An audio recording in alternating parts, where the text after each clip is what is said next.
Olá pessoal, bem-vindos a mais um vídeo do Luz Câmera e Canadá. Eu sou o John.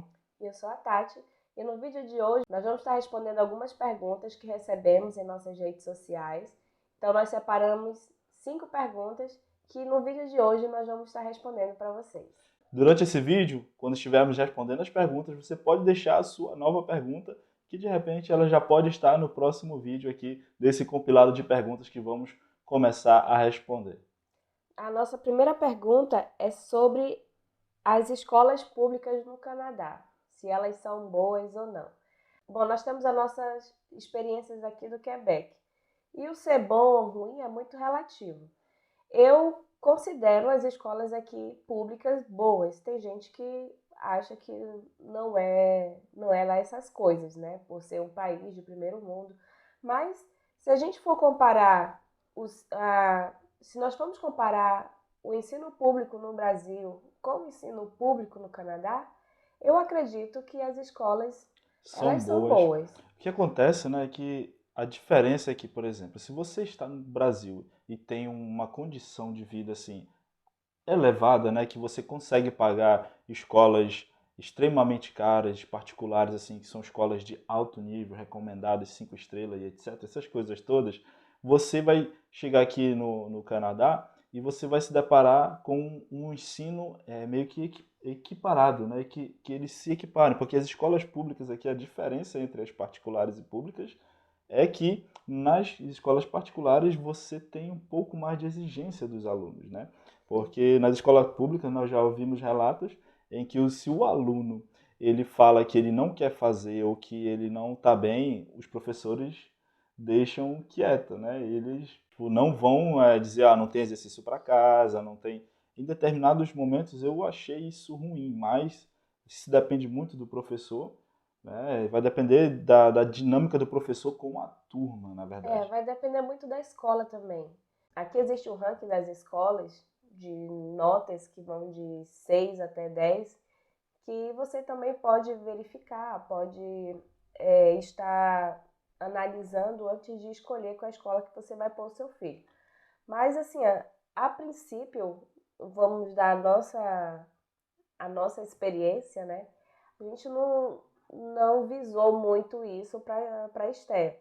Mesmo porque as comissões, normalmente, elas colocam a criança na escola do bairro, né? Escolas mais Sim. próximas. E a Tati falou de você escolher.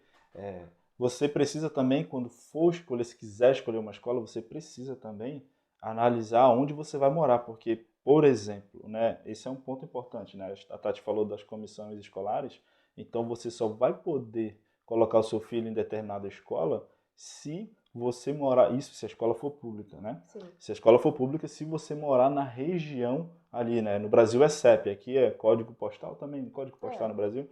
Então, se você tiver no código postal ali do raio daquela escola, então você vai poder colocar seu filho lá. Agora, se for uma escola particular que é em outra vila, aí vai depender só de você pagar, né, a escola particular e também levar o seu filho lá, pagar um transfer, enfim. São maneiras que você pode exercer. Agora, a adaptação da Esther pode ser não foi assim tão difícil para nós, porque a Tati falou, né, que nós não atentamos para isso, porque quando nós chegamos aqui, ela tinha 1 ano e 4 meses, mais ou menos. 1 ano e 2 meses. Não falava nem português ainda, então o primeiro idioma que ela falou foi o francês, né? E aí nós fomos colocando elas nas creches e ela foi crescendo, mas ainda assim, né, ela entrou na primeira série dela, no primeiro ano dela de escola, né? Ela entrou No no maternal. maternal, ela entrou numa turma que eles chamam de turma de acolho, né, que é o que acontece normalmente com os imigrantes, com os filhos dos imigrantes que vêm para cá. E aí pode entrar uma dúvida, como é que meu filho vai se adaptar? Então tem essas salas de acolho, né, Sim. que a professora explicou que não tem diferença de conteúdo. Né, o que é a diferença que vai ter é que esses alunos vão ter um reforço maior no idioma, não é isso? Sim. É bem interessante porque, assim, por exemplo, a Esther, ela, quando que assim, a Esther, quando ela iniciou, ela não tinha necessidade de ir para uma sala de acolho. Só que ela era uma criança muito tímida. Ela é uma criança muito tímida. Então, durante a entrevista na comissão escolar, ela não falou nada. Então, eles entenderam que ela não falava o francês e colocaram ela na sala de acolho. Mas isso foi muito importante para ela, para que ela tivesse a segurança de falar o idioma. Então não é só aprender a falar, mas eles passam essa segurança para a criança. E assim, foi a Esther depois, no ano seguinte, ela entrou na sala regular e foi super de boa, né? Não tivemos nenhum problema, porque como eu falei, foi explicado para nós, isso inclusive era um dos maiores questionamentos, né? Nós estávamos pensando, poxa, ela vai ficar atrasada, vai entrar numa sala, mas não. Seu filho, ele vai entrar nessa sala separado, porque normalmente são alunos que ainda não dominam bem o idioma, então eles precisam de uma atenção especial. E aí vem um outro ponto, que é preciso se notar. Já ouvimos falar muitas pessoas dizendo: o ensino aqui é mais devagar, meu filho já estava estudando coisas mais avançadas e nós chegamos aqui e ainda está um pouco atrasado. A questão não é atrasado ou avançado, é que o período letivo, o ano letivo é diferente aqui, né? Por exemplo, tem muitos casais, muitas famílias que chegam no final do ano, né? Então, no final do ano, novembro, dezembro, está na metade ali, começando, na verdade, o ano letivo, porque começa em setembro. Sim. Então, no Brasil, você já finalizou um ano e aqui você ainda está começando. Então, assim, tem muita gente que usa esse argumento para dizer que as escolas são atrasadas aqui, mas não é bem isso que nós vimos, porque você tem que atentar a isso. Começa em setembro ali, né, o ano letivo, e termina em junho do ano seguinte. Então, tem esse período que você precisa verificar nessa adaptação do seu filho. Então, assim, nessa vinda para cá, planeje bem. Se quiser que seu filho termine um ano letivo, você vai dizer, ele vai perder 6 meses. Não vai perder 6 meses. Chega ali no meio de junho ali, que aí ele vai começar a pegar o ano letivo do ano seguinte normalmente a partir de setembro, não é isso? E assim, uma coisa, a estrutura também do ensino aqui é diferente. Existe o primário, o secundário e existe o CEGEP, que já vai ser matérias mais específicas. No Brasil a gente vê o geralzão, né? Então, assim, as matérias mais específicas, normalmente o seu filho vai ver no CEGEP. Então é por isso assim que às vezes as pessoas dizem, mas aqui é muito atrasado. Não é que seja atrasado, é porque os assuntos mais específicos o seu filho vai ver no CEGEP. E uma questão também, nós temos muitos seguidores que são pais, e por isso que nós selecionamos essa pergunta, porque como pais... E ela é recorrente, né? Fica esse medo, né? Então, assim, nós falamos sobre a classe de acolho, que a Esther foi no maternal, mas, assim, não é só para quem está começando. Existe classe de acolho primeiro, segundo, terceiro. Então, tem classe de acolho Em todo ano e em todos todo os ano. níveis, né? Exatamente. Antes de começarmos a responder a segunda pergunta, quero falar para vocês que ainda não está inscrito no canal, que se inscreva aqui para não perder nada do que nós vamos falar sobre imigração, sobre os passeios aqui que temos feito, temos mostrado alguns lugares durante o inverno, durante o outono, em todas as estações, e também nós vamos mostrar para vocês muito mais coisas sobre imigração. Então, assim, não está inscrito no canal? Se inscreve, não perde a oportunidade, não dorme na selva, né? Já deixa teu like aí, compartilha com os amigos e coloca tuas perguntas também aqui, que eu sei que já tem muita pergunta vindo por aí. Então coloca nos comentários aqui que nós vamos ter o prazer de responder. E qual é a segunda pergunta aí, mais pedida aí de todas, né? A segunda pergunta é muito polêmica, que é como funciona o sistema de saúde no Canadá. Uma coisa assim, se você for comparar, né, com o Brasil, uma coisa para se dizer é que não tem saúde pública de graça no Canadá inteiro, né? Assim, para todos, não é de graça para todo mundo, é isso que eu quero dizer. Não é, você chegou aqui, todo mundo tem um SUS da vida. Não, algumas províncias dão para alguns residentes temporários, quando você tem um certo tempo, eles já te dão uma possibilidade de ter ali um recurso mínimo sem ter que pagar, mas na grande maioria dos casos você vai precisar desembolsar para ter um atendimento bom e de qualidade. O atendimento não é ruim, porém, a falta de profissionais faz com que você, eu, nossos filhos passem muitas horas esperando, se não for uma emergência grave. Conta aí a nossa experiência aí do ano passado. Bom, assim, ano passado a Esté fraturou o braço e nós fomos para o hospital, eu e ela. Nós passamos 16 horas esperando para ser atendido para fazer um raio-x. E quando foi feito o raio-x, a médica viu que era num lugar, foi muito aqui em cima, então não dá para engessar, é melhor ver com um especialista, né, com um ortopedista. E ela encaminhou a gente para um ortopedista que nós só fomos atendidos 2 dias depois, né? Nós voltamos para casa, o hospital entrou em contato com a gente e nós retornamos ao hospital 2 dias depois para falar com o ortopedista. E eles só colocaram uma tipóia, o braço dela fraturado, eles só colocaram uma tipóia. Você diz, nossa, no Canadá tem esse tipo de coisa.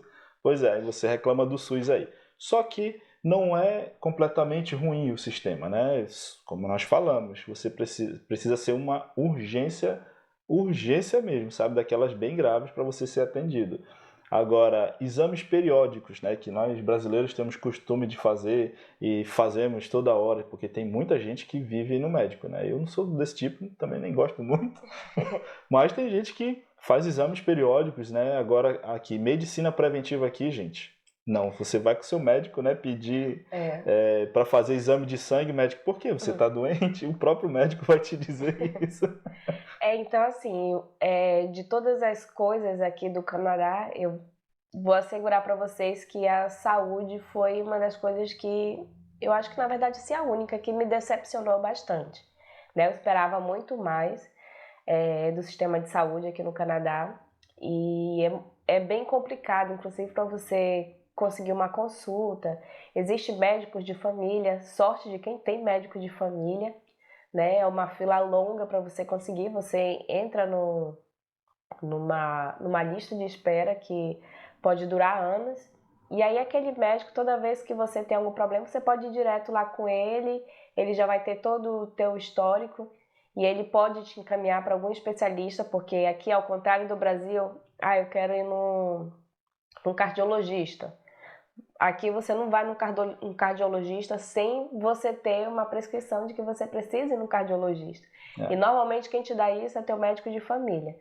Então, assim, é bem burocrático, é um assunto assim que eu nem gosto muito de falar, porque e assim, é complicado e pode ter gente assim que está aqui, que vai assistir o vídeo, vai dizer, mas comigo não aconteceu isso e tal. São casos e casos. É bem relativo, vai depender em qual hospital você vai, qual região você vai. Mas vale uma ressalva que você demora para ser atendido, mas quando você é atendido, você é bem atendido, tá? Isso a gente tem que, esse mérito a gente tem que dar, porque quando você é atendido, você é bem atendido, eles realmente resolvem o seu problema. Exatamente. Né? O nosso segundo filho, o William, nasceu aqui no Canadá. Então, assim, nós tivemos... nosso atendimento foi maravilhoso, assim, totalmente diferente da experiência que eu tive no Brasil, no meu primeiro parto.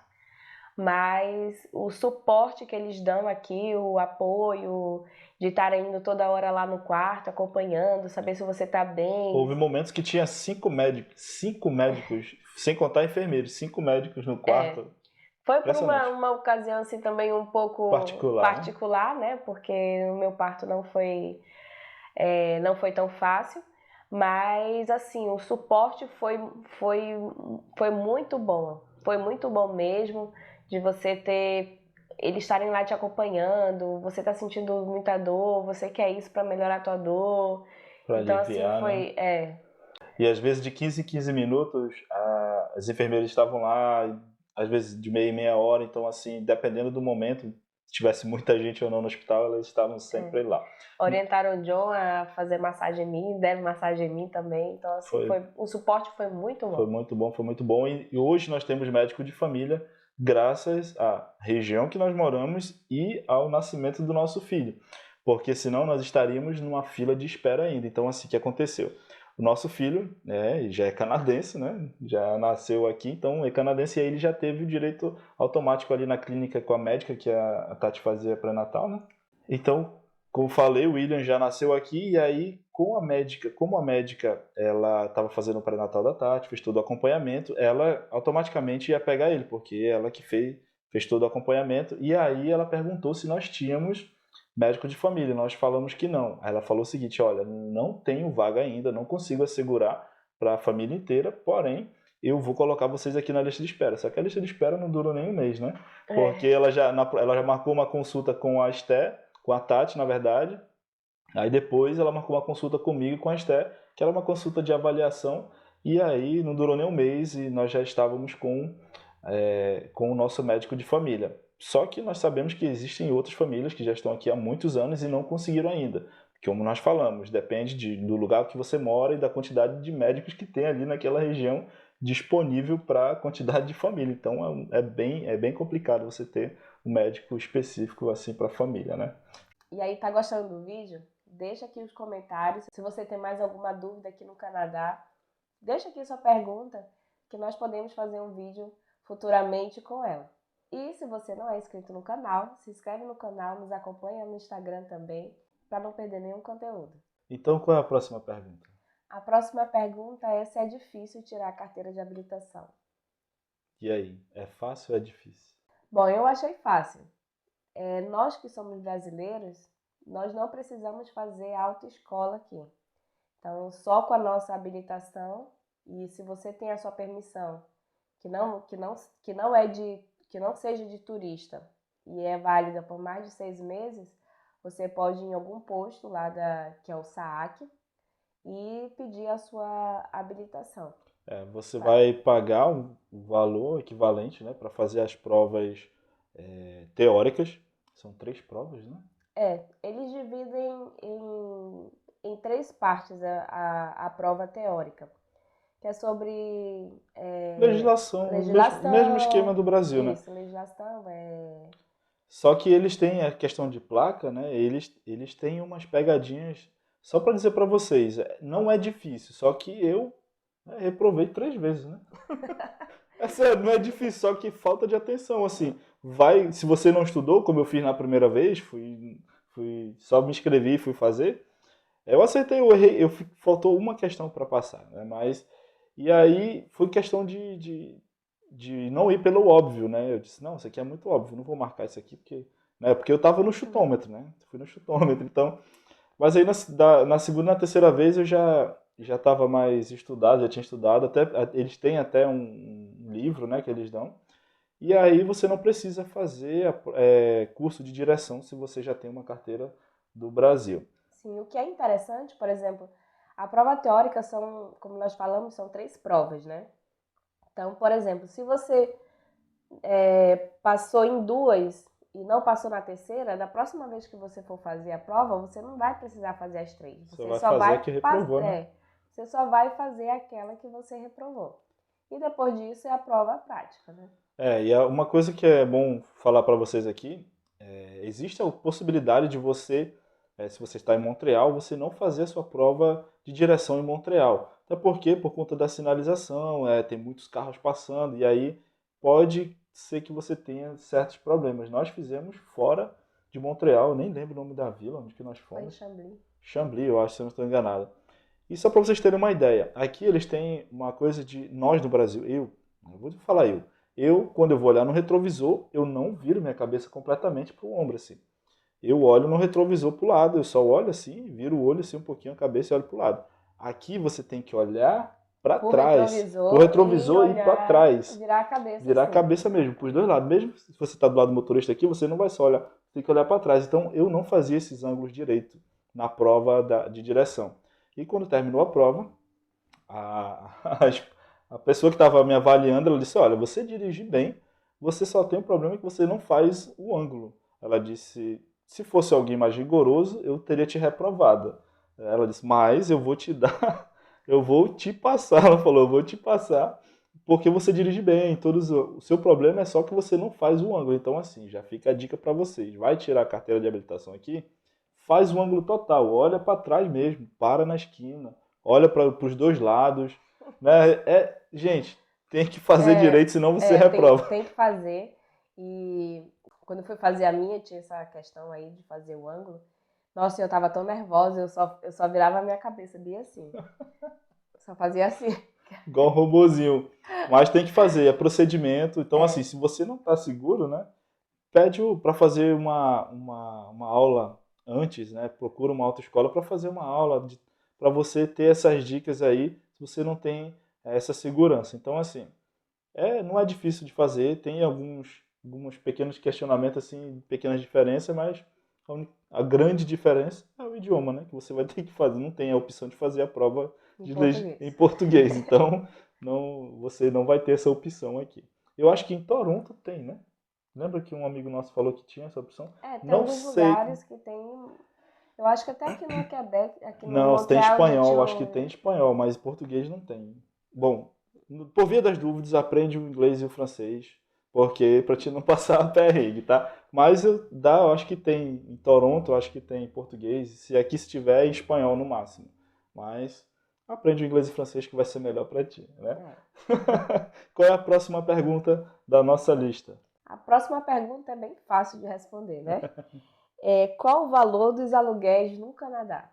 Bom, nós já temos um vídeo falando sobre isso, mas primeiro, quero falar para vocês que vai depender muito da região em que você está e da província, na verdade. E dentro da província, cada região, cada cidade dentro da província, por exemplo, nós estamos na província do Quebec, aí tem Montreal, tem a vila de Quebec e tem todas as outras vilas ao redor. Então, em cada vila, a variação é enorme. Mas nós temos um vídeo aqui, ó, custo de vida no Canadá. Você está vendo essa capinha? Você pode clicar no card que está aqui em cima ou na descrição do vídeo, que aí você vai assistir esse vídeo lá. O que acontece? Nesse vídeo nós explicamos de maneira que você mesmo possa fazer o seu próprio orçamento. Nós não vamos fazer com que você se baseie, por exemplo, com o nosso custo de vida, que pode ser diferente do seu, que nós queremos morar de um jeito, nós queremos comer certas coisas, nós temos uma família maior ou menor que a sua. Isso vai depender de você. Então lá nós explicamos como você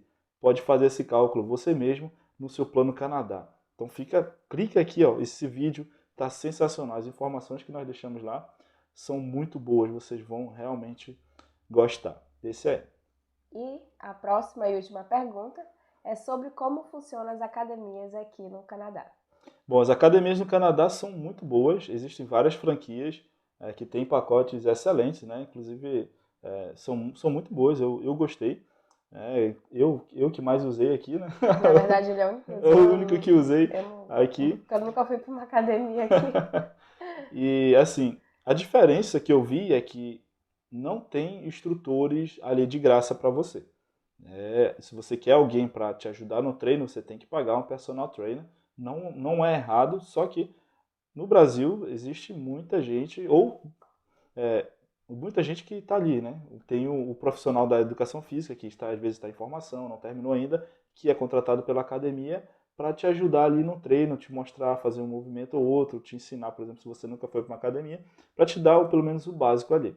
Dependendo, aqui no Canadá, dependendo do pacote que você compra, você tem direito a uma instrução uma vez para fazer um treino ali rápido, para te mostrar como é que usa certas máquinas. Mas no seu dia a dia, você tem duas opções. Você contrata um personal trainer ou você tem um amigo, né, um amigo que vai te ajudar ali no treino no dia a dia. Vocês vão junto para academia e ele vai te ajudar no treino ali. Mas no mais, é isso aí. É a maneira mais simples de responder para vocês. Uma coisa que eu acho bem interessante, bem legal aqui, é que existem academias que funcionam 24 horas, né? Inclusive essa academia que a Econo Fitness, né, aqui no Quebec, ela funciona 24 horas. Eu ia para o treino que saía às 5h30 da manhã, né?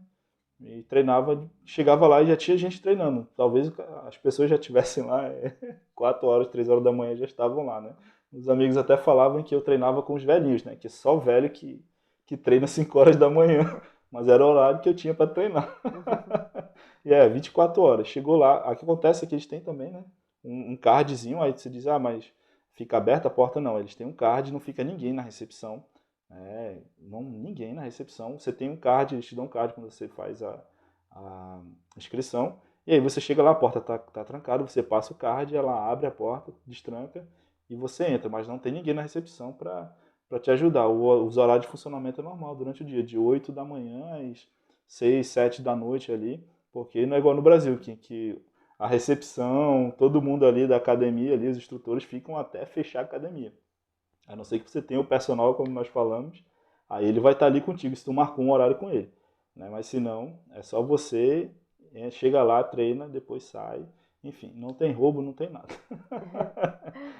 Bom, pessoal, então esse foi o vídeo de hoje. Espero que vocês tenham gostado. Não esqueça de se inscrever no canal, que ainda não é inscrito.